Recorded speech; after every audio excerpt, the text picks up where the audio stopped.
and I'm here to take the topic on Parkinson's disease. So these are my outlines. So first we will discuss about what are the definitions, what is the etiology and the pathophysiology, clinical signs, what is the clinical picture of it, course of PD, emotional and social economic consequences, OT intervention, OT evaluation, goals and treatment methods. OT intervention is occupational therapy interventions. Okay. This is the definition of Parkinson. What is Parkinson? Parkinson's is a movement disorder caused by unexplained loss of pigmented nerve cells in the substantia nigra. What is the etiology and pathophysiology?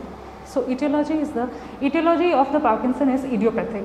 The cause is unknown, so that is why it's called idiopathic. So it can be due to environmental toxins, viral infections, brain trauma or medications also. What is the pathophysiology of Parkinson's disease?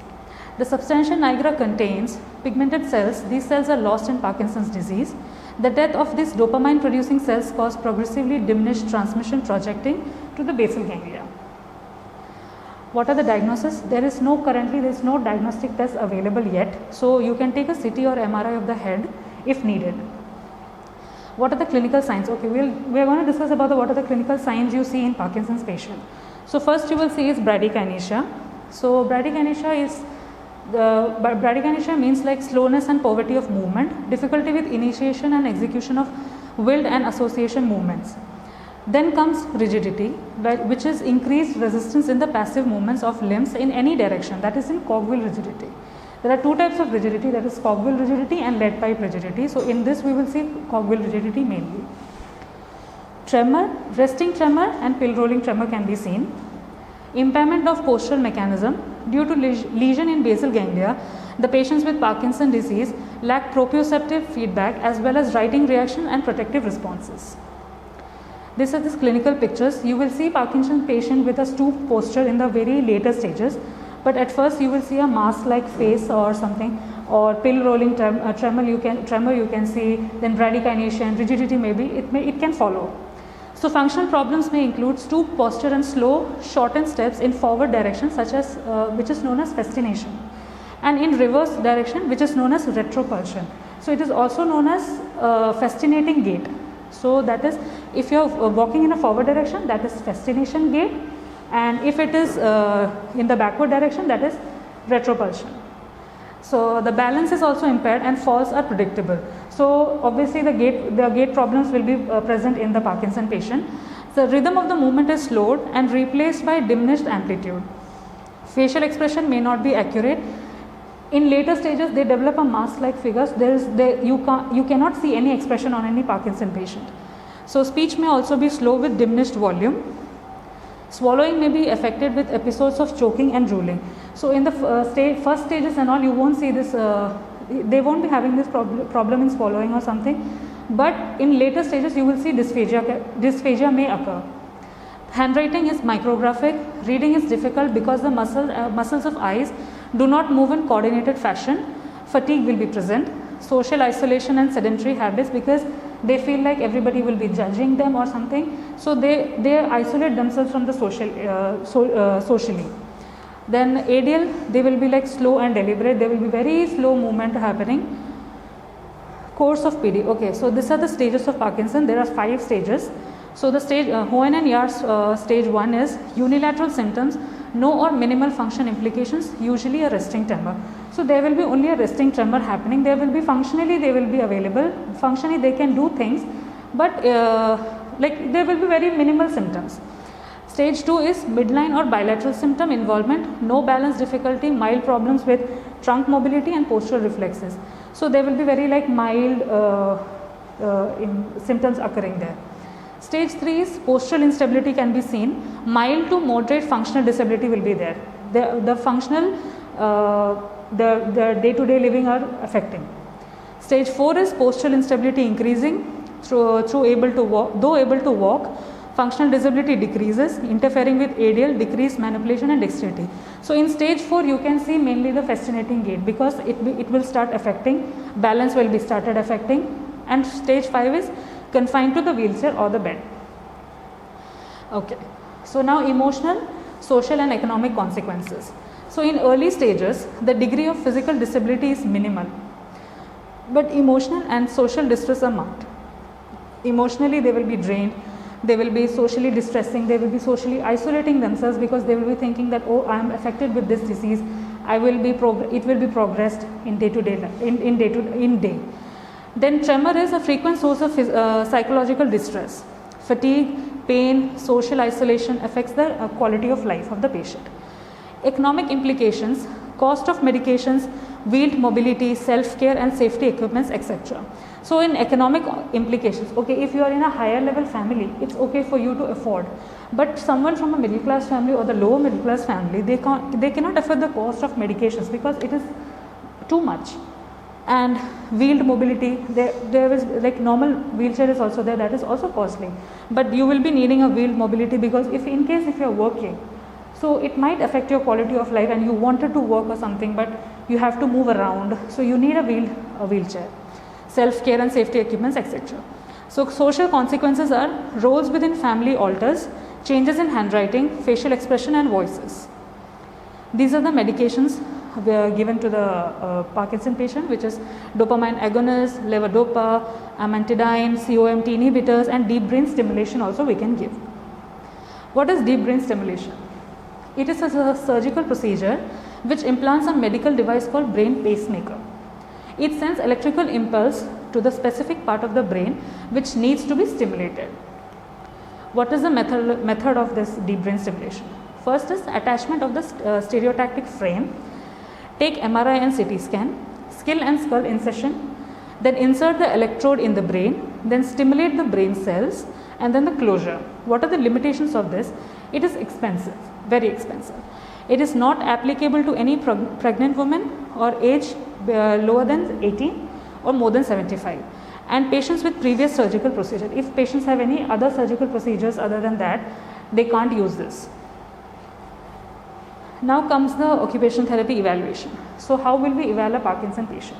So first we have to take a brief history, how this happened, when did you see, then identify the occupational performance problems related to reduced mobility, safety issues, swallowing, fine motor incoordination, dexterity, slowed movements, rigidity, depressed affect. So when the patient comes in occupational therapy department, the disease has already progressed. So there will be so much functionally, can't do so many things, so that at that time only he is coming for the rehabilitation.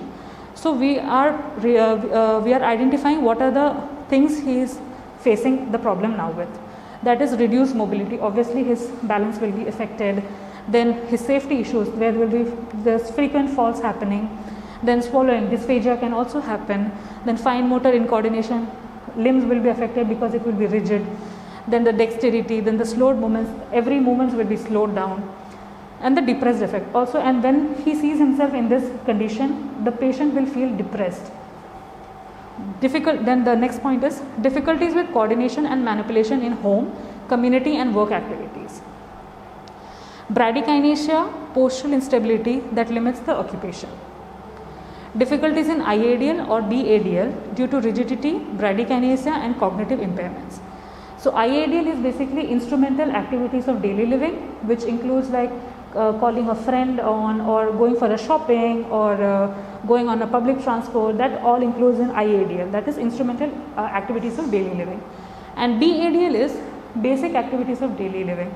So basic activities of daily living is including like you're grooming yourself, feeding yourself, brushing, toileting, or locomotion like climbing the stairs or walking around. These all are like basic ADLs. It is all will be affected in a Parkinson patient. Then fatigue and cognitive problems that affect activities and competence. Mealtime problems that prolong eating and reduce intake. So mealtime problems will be happening because the movement is slow. So when the patient is eating, the movements are slow, so the food intake will be less, because when he is eating, the movements are slow, and apparently his diet will be he will be losing his appetite. Then sexual activity limitations, then the sleep disturbances. What are the OT goals? That is occupational therapy goals. To develop a routine for performing the acts of self-care within the limitation of functional mobility. We have to develop a routine. To educate and direct performance of ILS through movement facilitation, therapeutic techniques and sensory stimulations. So these three we can use it for to educate the patient. To establish adaptive techniques and behaviors to stimulate movement. Then to establish an adaptive environment. So you have to adapt the environment for the patient, which is like making a grab bars or making a non-skid mat so that the patient won't fall. To educate individual and the caregiver about the Parkinson disease. So whoever is looking after the patient, we have to educate them about what are the pros and cons, what are the cons of this disease. Not pros, I'm sorry, what are the cons of this disease? Will be like patient can be falling, if the disease progresses, there will be balance affected, so the patient might fall, so you have to educate about everything. Okay, these are the treatment methods. First, the principles of treatment. So first is, patient needs to understand the importance of occupational therapy and believe that it will improve his or her ability. First, we have to convince the patient that rehab can help a Parkinson patient to recover. Patient needs to be comfortable with therapeutic milieu and sense of touch. The patient needs to feel that he or she won't fall. So there should be a rapport between the therapist and the patient so that the patient can trust the therapist totally so that he won't fall. Routine for ADL. Start with consistent medication. Then toileting facilities should be adapted and accessible. Simple clothing and slippers should be nearby. There should be you cannot confuse the patient with, okay, you have to wear a suit or you have to wear a tuxedo or anything like that. Just wear a simple t-shirt or a polo shirt or a just simple shirt or just a track pants or something like that, or just the slippers. That is, don't complicate the patient with very much of a tuxedo kind of a thing. Then stretching the key muscles several times a day prevents muscle spasm, increase proprioceptive feedback and retains active range of motion to meet bed mobility and dressing. So make the patient do actively range of motion, and then whenever he can't do, make it like passively. The therapist will help them do it passively. That is passive range of motion. And active range of motion is when the patient is doing himself, the whole range of motion when he's lifting his arm. Okay. Then the movement facilitation. Carefully selected sensory stimulation help people focus on the movement task. These are called the tricks. What is motor learning? Okay, acquisition of skills with practice. With practice, he will acquire the skill. Learned automatic movement. Since the patient is already know the movements, how to walk or how to open a jar or how to lift a glass bottle or anything like that. Since it's a learned movement, since the disease appears and the patient is slowly, he cannot do that thing. So it's not like we have to train him to do it again. We are training him to relearn it because he already know the movements. We are just training him to relearn it. That's why it's called motor relearning also. So learned automatic movements like reciprocal arm swing, lifting eyes and head while walking are lost. So when the Parkinson patient is walking, when a normal person is walking, there will be a reciprocal arm swing. Then we lift our eyes to see what is forward, what is in front of us, and then like this all we do while walking. So these all are lost in Parkinson disease. So we have to make him train all this along while we are giving him a gait training. Then it is not possible to relearn these movements, but the patient can practice these movements in a variety of settings.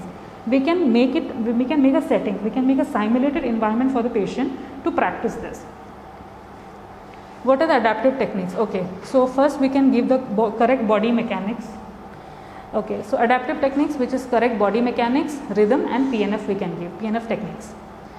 Therapeutic exercises, we can give mat activities, then we can give activities requiring reaching across, looking over shoulder and turning the head, stimulate vestibular and proprioceptive information and facilitate motor performance. Then the balance practice we can go in the PAR course. Deep breathing and relaxation techniques used to prepare for stretching the muscles that have become fatigued. Progressive muscle relaxation and guided imagery are helpful. Stretching large muscles of shoulder, hip and back during the day and just before bed to prevent spasm. These are my references. Thank you so much.